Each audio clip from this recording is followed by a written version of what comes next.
Hello बच्चों। आज हम बच्चों रिटायरमेंट चैप्टर की कुछ इलस्ट्रेशन देखने वाले हैं। बच्चों देखते बच्चों ये इलस्ट्रेशन हमसे क्या पूछता है।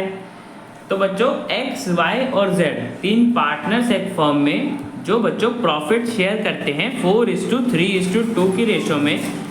वाई बच्चों रिटायर कर रहा है फर्म से 1 अप्रैल 2024 को और बच्चों इस डेट पे हमें बता रखा है कि एक्स वाई और जेड के कैपिटल में सारी एडजस्टमेंट्स करने के बाद इतना बैलेंस था। एक्स के में बच्चों इतना बैलेंस था, वाई के में इतना था और जेड के में इतना था।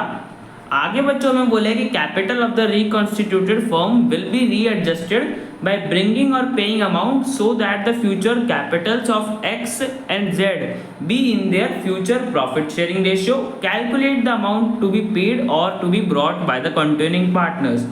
तो बच्चों देखो इस लाइन का मतलब क्या है कि जो भी रिकॉन्स्टिट्यूटेड फर्म का मतलब बच्चों क्या कि जो न्यू पार्टनर्स की जो फर्म होगी, रिमेनिंग पार्टनर्स एक्स और जेड की फर्म होगी, उनका बच्चों हमें दोनों पार्टनर्स के कैपिटल को इस तरीके से बच्चों एडजस्ट करना है कि उनके कैपिटल्स उनकी प्रॉफिट शेयरिंग रेशो में आ जाए। ठीक है बच्चों।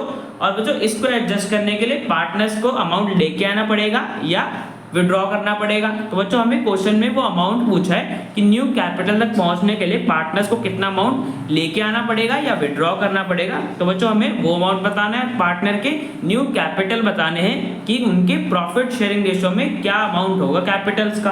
तो बच्चों करते हैं। तो बच्चों देखो सबसे पहले हम रिकॉन्स्टिट्यूटेड फर्म जो हमारी एक्स और जेड रिमेनिंग पार्टनर्स है उनका बच्चों कैपिटल देख लेते हैं कि इन दोनों का कैपिटल मिला के नई फर्म का टोटल कैपिटल कितना होगा।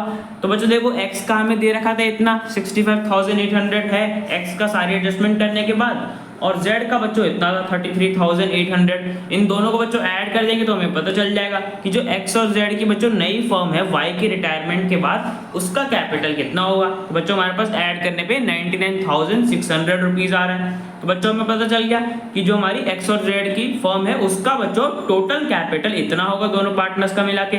इसको बच्चों हमें इस अमाउंट को उनकी प्रॉफिट शेयरिंग रेशियो में लेके आना है। तो बच्चों देखो ये तो हमें ओल्ड प्रॉफिट शेयरिंग रेशियो दे रखी है तीनों पार्टनर्स की, बट हमें क्या चाहिए सिर्फ एक्स और जेड की नई प्रॉफिट शेयरिंग रेशियो चाहिए। तो बच्चों कैसे निकालेंगे। तो बच्चों देखो यहाँ पे कोई इन्फॉर्मेशन तो नहीं है कि कौन से वाई ने किसको अपना शेयर दिया है या एक्स और जेड को किसने कैसे शेयर मिला है। तो बच्चों हम यही मान के चलेंगे कि उन्होंने अपने ओल्ड शेयर में गेन करा होगा। मतलब बच्चों एक्स और जेड का जो ओल्ड शेयर था 4:2 की रेशियो में बच्चों इन्होंने गेन करा होगा वाई का शेयर बच्चों 4:2 की रेशियो में मिला होगा।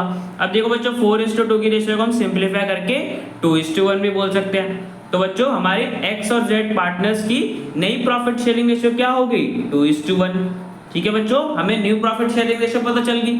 अब बच्चों हमें इस कैपिटल के अमाउंट को इनकी प्रॉफिट शेयरिंग रेशियो में लेके आना है। तो बच्चों 99,600 को हम 2:1 की रेशियो में डिवाइड कर देंगे तो हमें पता चल जाएगा कि एक्स का बच्चों न्यू कैपिटल कितना होगा और जेड का बच्चों न्यू कैपिटल कितना होगा। तो बच्चों हमें पता चल गया हमने इनके कैपिटल को इनकी प्रॉफिट शेयरिंग रेशियो में लिया है ना बच्चों। अब ये जो अमाउंट आया है इनके कैपिटल का वो बच्चों 2:1 की रेशियो में आएगा, बिकॉज हमने 2:1 की रेशियो में ही टोटल कैपिटल को डिवाइड करा था। तो रेशियो में तो आ गया बच्चों। अब देखते बच्चों कि इन्हें इस कैपिटल तक पहुंचने के लिए कितना अमाउंट लेके आना पड़ेगा। तो बच्चों देखो सबसे पहले एक्स का हमारे पास कैपिटल दे रखा था 65,800, एग्जिस्टिंग कैपिटल इतना है, और बच्चों होना कितना चाहिए न्यू कैपिटल है उसका 66,400। मतलब बच्चों एक्स को और इंट्रोड्यूस करना है। एक्स जब बच्चों 600 रुपीज और लेके आएगा तो उसका न्यू कैपिटल हो जाएगा 66,400। तो बच्चों हमें पता चल गया कि एक्स को और कैपिटल इंट्रोड्यूस करना है 600 रुपीज। ठीक है बच्चों, एक्स का पता चल गया। ऐसे बच्चों जेड का देख लेंगे। जेड का बच्चों न्यू कैपिटल आया था 33,200 और बच्चों उसका एग्जिस्टिंग कैपिटल था हमें दे रखा था 33,800, उसके कैपिटल में पहले से ही है। तो बच्चों देखो एक्स का जेड का बच्चों जो न्यू कैपिटल है उसका तो अमाउंट कम है, मतलब जेड के में बच्चों पहले से ही सफिशिएंट अमाउंट है। जेड को तो बच्चों बल्कि और अमाउंट विड्रॉ करना पड़ेगा। तो देखो बच्चों जब जेड 600 रुपीज निकाल लेगा तब उसका बैलेंस बच्चों आ जाएगा न्यू कैपिटल के 33,200 इतना हो जाएगा बच्चों। ठीक है बच्चों, तो Z निकालेगा बच्चों 600 रुपीज और X बच्चों 600 रुपीज और लेके आएगा। तो बच्चों उनके न्यू कैपिटल्स आ जाएंगे उनकी new future profit sharing ratio में 2:1 की रेशियो में। ठीक है बच्चों, तो यहाँ पे हमने क्या करा, सबसे पहले जो हमारे रिमेनिंग पार्टनर्स थे उनके ओल्ड कैपिटल एडजस्टेड कैपिटल को बच्चों ऐड कर दिया और फिर उनने उनकी प्रॉफिट शेयरिंग रेशियो में उसको डिवाइड कर दिया।